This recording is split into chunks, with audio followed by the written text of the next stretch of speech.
Amigos e amigas que estão já presentes nesta nossa conversa, né? Comentar um pouquinho sobre esse encontro do Putin com o Trump, que aconteceu em Anchorage, lá no Alasca, que já foi território da Rússia, cedido pela Rússia aos Estados Unidos por 7 milhões de dólares, né? Naquela ocasião, foi um valor alto para aqueles tempos, né?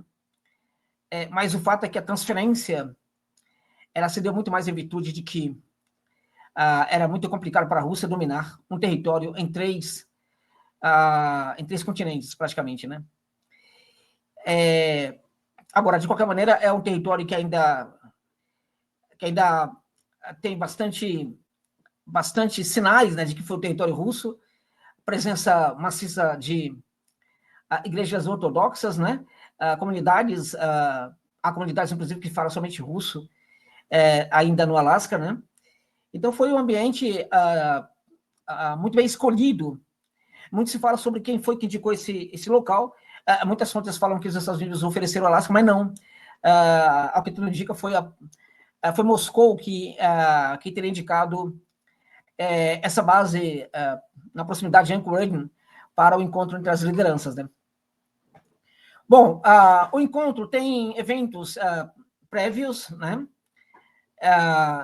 Teve o encontro, a conversa entre as lideranças e teve também acontecimentos posteriores, né? Muito sutis, que também deram um pouco a entender que o presidente dos Estados Unidos, Donald Trump, foi jantado pelo Putin, né? Com um requinte de crueldade, inclusive, né? Se você achar que eu estou sendo muito rigoroso, podemos, então, mudar a expressão jantado para a expressão domesticado pela liderança russa, né? Porque o que a gente teve foi um líder estadunidense diferente daquele perfil grotesco, mal educado, né? De comediante, enfim, nada disso esteve presente no perfil do Trump depois do encontro com o presidente russo. Os encontros prévios, rapidamente, né? Os eventos prévios, rapidamente, para nós tentarmos entender um pouquinho o que foi que provavelmente aconteceram. Primeiro, muito se fala, e houve muita crítica na Rússia em virtude do Putin ter aceitado esse encontro com Trump. A Rússia, de certa forma, para muitos que falam que temos ali na Rússia uma ditadura, aquela coisa toda e tal, existe um debate interno bastante severo na Rússia, com todas as vozes podendo se manifestar o tempo inteiro. Enfim, e até mesmo em virtude disso, tivemos muita gente criticando, né, a decisão do Putin de ir para esse encontro. O fato é que quem fez essas críticas, em geral, podia estar com certa razão, mas essas pessoas fizeram essas críticas pelos motivos errados, né? Porque daria para você configurar um tipo de crítica a esse encontro de uma maneira mais correta, se baseando no histórico entre as duas nações, se baseando no histórico do que é o Império Estadunidense, se baseando em todos os contratos que os Estados Unidos rasgaram, jogaram no lixo, né, ao longo da história. E, sobretudo, pelo fato de que os Estados Unidos são governados pelo Deep State, por um Estado profundo, que ele está à frente das próprias lideranças políticas, né? O que significa que o Trump ele é apenas um gerente desses interesses, de certa forma, né? Eu diria que quando alguma liderança, neste caso, eu vejo isso no Trump, tenta, enfim, não desafiar necessariamente esse Deep State, mas colocar algumas condições, né? Ele pode, enfim, enfrentar problemas seríssimos. A figura do Trump, como governo atual em Washington, diferentemente do que fosse o governo anterior, ainda não conseguiu configurar esse perfil do que é o Trump propriamente. Se é um gerente meramente dos interesses do Deep State, ou se é também gerente, mas com essa capacidade de impor também alguma de suas condições. A incerteza em relação a isso também colocava uma série de perigos para a presença do Trump, do Putin nos Estados Unidos. Porque não era questão, por exemplo, de que o Trump respeita ou não respeita o líder russo, de que o Trump concordava ou não concordava com as condições e com as demandas russas, né? de que o Trump tinha ou não tinha uma leitura sobre o que acontece na linha de contato. O Trump poderia perfeitamente concordar com a Rússia em relação a tudo, ainda assim, o presidente russo poderia perfeitamente sofrer um atentado, né? Vale lembrar que ucranianos apareceram do nada lá em Anchorage, lá no Alasca, recentemente, tá? E alguns falam, inclusive, que alguns desses ucranianos que ali estavam não eram necessariamente pessoas que receberam vistos para viverem nos Estados Unidos, né? Dando a entender que seria gente do serviço secreto da Ucrânia. Então, tinha essa questão do perigo, a figura do presidente russo, né? Que eu acho que a Rússia soube lidar muito bem com isso, soube se preparar para isso perfeitamente, né? Agora, a questão principal neste caso é o fato de que, né, o que a Rússia ainda quer com os Estados Unidos? O que a Rússia espera dos Estados Unidos, né? Qual a ilusão que a Rússia tem em relação aos Estados Unidos? Ir para este encontro, para manter essa conversa, e apenas mostrar que a liderança russa está disposta a ter acordo, tal, mostrar para o Ocidente esse perfil de quem quer conversar, de quem, enfim, não está intransigente em relação ao conflito da Ucrânia e tal, apenas isso seria... isso ainda vale, né, diante da traição que o Ocidente sempre impõe em relação aos acordos com as nações que eles julgam inimigas, né? Por exemplo, o acordo de Minsk, que foi jogado no lixo pelo Ocidente. Diante dessas situações, vale a pena mesmo? O que for acertado com Trump agora não será jogado no lixo no futuro também, né? Independente das condições, né, independente daquilo que o Putin possa tirar do Trump agora, nesse encontro, isso não vai ser esquecido daqui a alguns dias, tal.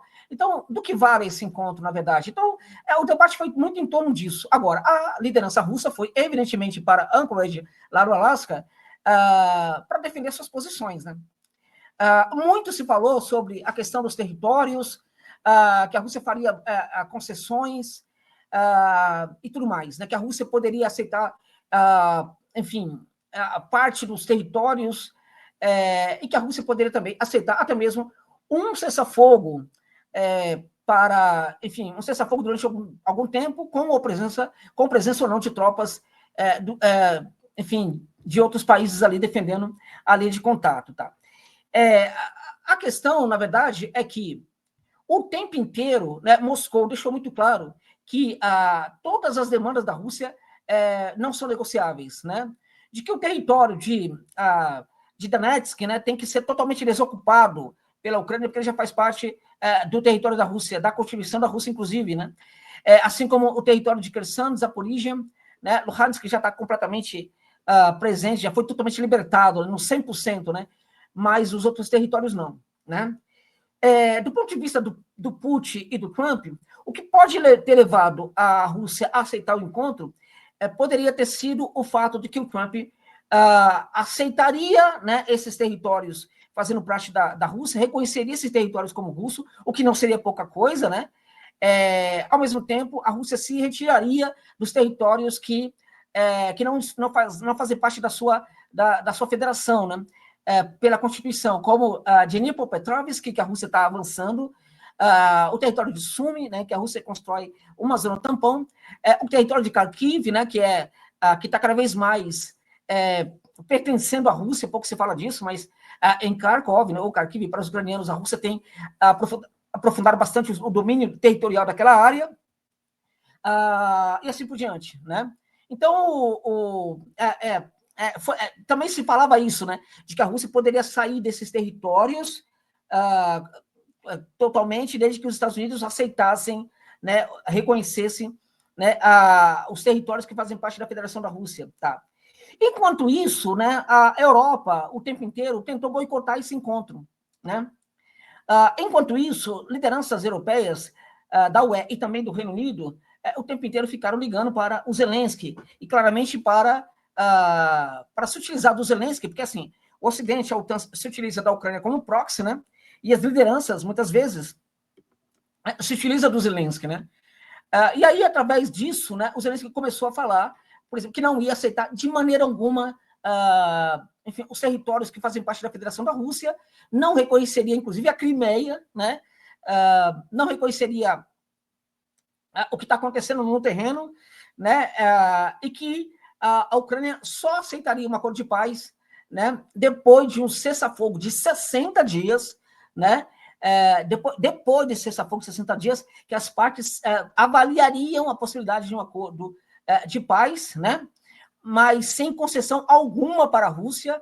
Inclusive, a Rússia teria que sair de todos os territórios que ocupam, inclusive os territórios que fazem parte da Federação da Rússia hoje. Ou seja, e ao mesmo tempo que propôs tudo isso daí, a Ucrânia começou a fazer inúmeros ataques de provocação, né, atacando deliberadamente, né, áreas civis, né, porque o que acontece? De quando em quando, a Ucrânia faz um ataque a alvos militares da Rússia e também manda, né, os seus drones sobre alvos civis, né?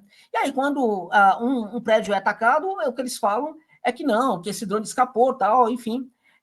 Não, aconteceram ataques à Rússia nesses últimos dias que foram apenas a áreas civis, né? Inclusive com vítimas, né, com criança que perdeu vida. Houve um ataque, para vocês terem uma ideia, a um parque aquático que pegou fogo, né? Além de todos os ataques, né, às refinarias da Rússia, tá? Porque, inclusive, 2 refinarias da Rússia estão, neste momento, inclusive, precisando de reformas sérias, né, não estão refinando o petróleo, né, em virtude dos ataques da Ucrânia. Então, a Ucrânia fez inúmeros ataques provocativos, né, é muito provável que tenha tentado outros ataques dos quais nós não sabemos, né, porque o serviço secreto da Rússia tem estado muito de prontidão e tem sido muito eficientes, né, porque qual era o desejo da Ucrânia, neste caso, que também era o desejo da Europa, era de provocar muito para que a Rússia fizesse um ataque massivo como resposta, e a partir daí, né, o mundo inteiro poderia ficar contra a Rússia, e isso geraria um boicote, o Trump seria pressionado, inclusive internamente, né, para não fazer nenhum tipo de acordo com o Trump. Então, a Ucrânia e a Europa deixaram muito claro o que eles querem. Eles não querem a paz. Eles não querem acabar de forma nenhuma com a guerra. E, de certa forma, os Estados Unidos ainda dão a entender que querem acabar com o conflito na Ucrânia, tá? Dito isso, foram para o encontro, e lá, já no começo, ali, no primeiro contato, o que a gente teve foi algo revelador em relação ao isolamento da Rússia. O presidente da Rússia foi recebido em tapete vermelho, né? O presidente dos Estados Unidos foi até o local para recebê-lo, né? Não foram para aquela palhaçada do encontro da sala oval lá da Casa Branca, né? Onde o Trump humilha todo mundo, né? E aí, no primeiro contato de ambos os líderes, o Trump dá a mão para o Putin e ele tenta fazer ali, mostrar mostrar que ele é melhor, né? Que ele é o cara que manda, tal, não sei o quê, como ele sempre faz. Por exemplo, quando ele encontrou Macron, ele apertou a mão do Macron e praticamente ele puxa o Macron ao encontro do seu corpo, né? O Macron dá uma risadinha, tal, não sei o quê, mas é humilhante, de certa forma, tá? E, de certa forma, até engraçado, né? Porque todo mundo sabe ali, na correlação de forças, quem é o mais forte, tá? Então, é o mais forte, tirando um sarro ali, do mais frágil. Diante da configuração desse encontro lá em Anchorage, né, com tapete vermelho e tal, aquela coisa toda, ficou claro ali que havia um respeito tal, dos Estados Unidos em relação à Rússia. Eram os Estados Unidos tratando a Rússia como a potência que ela é. Eram os Estados Unidos respeitando a Rússia como não respeita nenhuma nação do mundo, tá? E aí, nesse contexto, por que o Trump vai tentar mostrar força diante do Putin no primeiro contato, né? Ele vai demonstrar essa força, né? Porque, veja, diferentemente dos outros encontros com Macron e com outras lideranças, né, em que fica meio anedótico, neste caso, como já havia ali a demonstração de respeito, o fato dele tentar mostrar força mostrava também claramente que ele estava expressando um certo complexo de inferioridade e queria demonstrar todo esse poder, né, para intimidar o presidente russo. Então ele entrega a mão para o Putin na tentativa e ele dá uma puxada, não funciona. O Putin simplesmente trava a mão dele, né, do Trump, né, deixando o Trump, de certa forma, desconfortável, a gente percebe claramente e tal. E, além disso, né, o Putin coloca a outra mão sobre a junção das duas mãos, né, pressionando ainda mais, né, o aperto de mão ali do presidente americano, que, de certa forma, fica um tanto quanto ali desconcertado. Né? Ele foi apertar a mão de um cara que pratica várias artes marciais, é faixa preta em algumas delas, né, inclusive no judô, e a parada não é tão simples assim, é outra conversa. Só para lembrar, o que se conta é que a Ursula von der Leyen, que é a presidente da Comissão Europeia, ela foi se encontrar com o Putin lá nos Estados Unidos, ela foi ao campo de golfe, né? Onde estava jogando golfe Trump, né? E além de tudo, o que se fala é que além dela ir ao campo de golfe onde estava o Trump, ela ainda paga a entrada, com o dinheiro do bolso deles ali, ainda paga a entrada do campo de golfe, tá? Isso mostra claramente que a situação era que a Europa não, enfim, não é respeitada pelo presidente dos Estados Unidos, tá? Não sabemos o que eles conversaram. Não dá para saber, até agora nada foi divulgado. Tivemos, contudo, a entrevista coletiva de ambas as lideranças. E aí, os sinais são terríveis, né, para o lado estadunidense. Por quê? O Trump nunca, desde o momento em que ele chega, desde o momento da campanha ao momento em que ele chega ao poder em Washington, ele esteve tão desconfortável diante da imprensa como dessa vez, né? Ele estava sério como eu nunca vi na vida, o Trump sério, tá? Ele queria falar muito pouco, estava objetivo demais, com palavras curtas, dando a impressão de que queria imediatamente sair logo daquela coletiva, né? Além do que, sem dar risada, né? Sem brincar, e além do que, falando baixo, inclusive, e além do que, o Trump fala algumas coisas que podem ser sintomas também de que ele pode ter sido jantado nessa conversa aí com o Putin, né? Ele fala que ele vai ligar para o Zelensky, para conversar com o Zelensky, tá? Ele fala que vai ligar para todos os líderes europeus da OTAN para conversar sobre eles, né? Para falar sobre eles, a respeito daquilo que foi conversado com o Putin. Ele deixa claro que não chegaram a um acordo, mas chegaram a entendimento que pode levar a acordos no futuro, tá? Enfim, ele dá toda a impressão de que reconhece ali as demandas russas, né? Ele dá toda a impressão também de que ele aceitou as condições impostas pelo Putin, ninguém sabe do que, né? Então, o fato é que o que a gente viu na coletiva foi um presidente estadunidense irreconhecível, tá? Ninguém sabe o que aconteceu nessa conversa, né? Se foi apenas convencimento pelos argumentos do Putin, ou se eventualmente teve alguma coisa a mais, não se sabe, mas ele estava extremamente constrangido. E isso eu nunca vi, né? Então, ao mesmo tempo, nós tínhamos, diante da imprensa estadunidense, notadamente, nós tínhamos um Vladimir Putin completamente à vontade, né? Sem nenhum constrangimento, sem nenhum problema, falando no tom aceitável e tudo mais. Ou seja, não sabemos o que houve nesse encontro, mas é uma grande possibilidade de que, de fato, no mínimo, né, o Trump foi domesticado pelo Putin nessa cúpula bilateral, tá? Se o resultado disso vai se impor durante os dias, é outra conversa, porque o Trump, como um ser extremamente pressionado, pode também ser pressionado a pensar diferente. Em algumas situações em que ele conversou por telefone com a liderança estadunidense, ele sempre se mostrou mais domesticado, mostrou mais, enfim, mais aceitável, sempre apresentou argumentos mais justos, sempre olhou, né, para as condições russas, para as demandas russas, para as questões que envolvem a Ucrânia.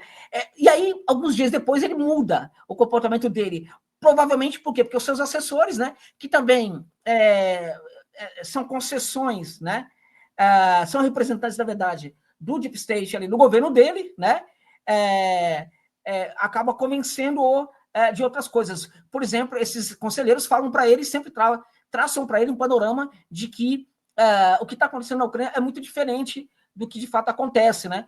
Em algum momento ele falou que a Rússia tem até 10 vezes mais perdas do que a Ucrânia. Então, claramente, que quem entregou isso para ele foi algum assessor mal intencionado. Então, não sabemos o que aconteceu, mas o fato é que a Rússia sabia muito bem o que estava fazendo, e isso deixa muito claro o seguinte: quando você vai para um encontro com uma outra pessoa, em qualquer outro contexto, né?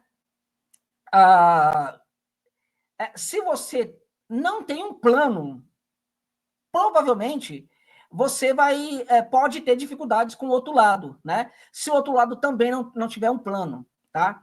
Mas se você não tiver um plano e o outro lado saber muito bem o que quer e tiver um plano, você vai ser completamente jantado. Que isso sirva de lição, isso serve também para todos os nossos encontros ao longo da vida, né? Os Estados Unidos não tinham um plano para conversar com a Rússia sobre o que estava acontecendo. O Trump foi, na verdade, se aventurar, provavelmente, né? E aí o Putin tinha um plano, tá? Porque a Rússia sabe muito bem o que quer, tá? Além disso, né, falaram rapidamente sobre as terras raras, dando a entender que pode ter algum tipo de acordo de exploração de terras raras em conjunto, e também sobre a possível exploração do Ártico em conjunto. Algo que, na minha opinião, dificilmente vai sair do papel, em virtude de que a exploração do Ártico é linha vermelha para a Rússia. Tá? Você não vai, por exemplo, conceder a permissão, aí a gente pode falar desse jeito, para os Estados Unidos, né, para uma exploração em conjunto, porque os Estados Unidos não têm o domínio da exploração do Ártico que a Rússia tem, e a Rússia é o único país no mundo hoje que tem essa capacidade de explorar o Ártico. E há outros países à frente aí dos Estados Unidos para se juntar à Rússia. O principal deles é a República Popular da China.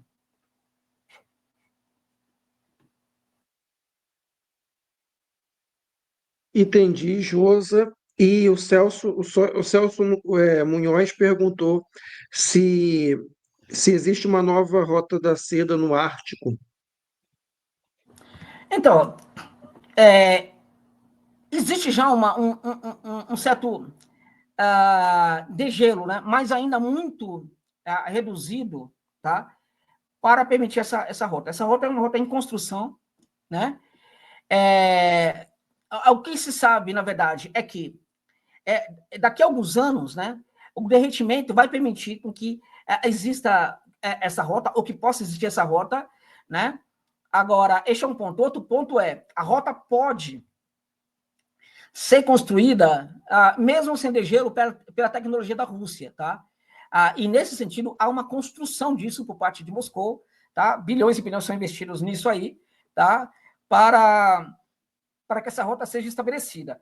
De uma forma ou de outra, ela será construída, mas ela ainda não existe, tá? Agora, para o futuro, é muito provável. E se isso de fato acontecer, né? Olha, o mundo vai passar pela Rússia, né? A Rússia é um território muito importante, porque à medida que a Ásia ganha relevância na economia mundial, né? Uma rota estabelecida naquele local para transporte de mercadorias da Ásia para a Europa, para os Estados Unidos, enfim, é algo espetacular. E, neste caso, a Rússia deve ganhar muito com isso aí. Então, a Rússia tem trabalhado muito em relação a isso. Agora, a tecnologia hoje, para a exploração do Ártico, quem possui é apenas a Federação da Rússia, tá? A Rússia tem os quebra-gelos que os Estados Unidos, para você ter uma ideia, os Estados Unidos estão com um projeto de construção de quebra-gelo há dezenas de anos, não conseguem terminar, tá? Não é brincadeira isso, tá? A dona do Ártico ali, neste momento, é a Federação da Rússia, mas ainda não existe essa rota, ela está em construção.